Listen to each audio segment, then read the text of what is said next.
We cannot change the past, but we can learn from it.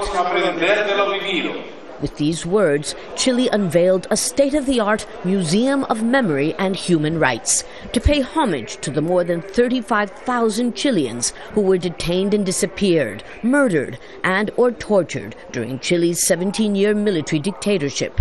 The exhibit begins with the film that you see here of when it all started, September 11th, 1973, the day of the military coup that overthrew Chile's then government.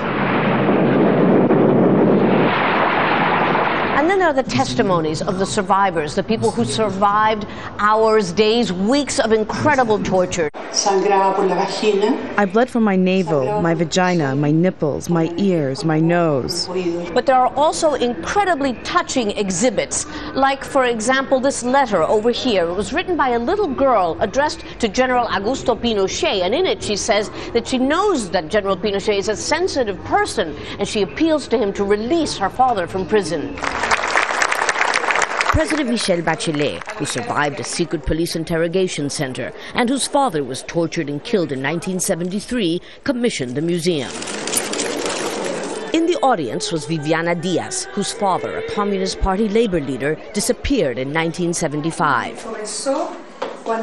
Since then, the human rights activist has dedicated her life to demanding justice, but especially to finding out what happened to him and thousands of others who disappeared.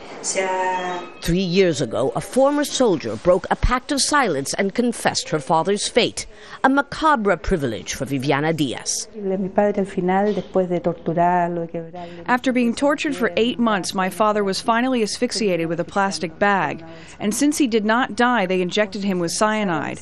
After that, they disfigured his face with fire, erased his fingerprints, pulled out his teeth so that he could not be identified, and then they tied his body to train tracks and threw him from a helicopter into the sea. DIAZ says the museum that pays homage to people like her father gives her comfort. But there is another objective, says MARCIA SCANTELBERRY, the director of the museum project, who was also a torture victim. It's to reveal all that was invisible during those years of dictatorship so that the entire country will know the truth, not just those of us who lived through it. Remember, 50% of Chileans weren't even born yet when all this happened. It's often said it doesn't matter what happens, but how it's remembered. This museum is an attempt to allow the past to be remembered just as it happened, so that it will never happen again. Lucia, Newman, Jazeera, Santiago.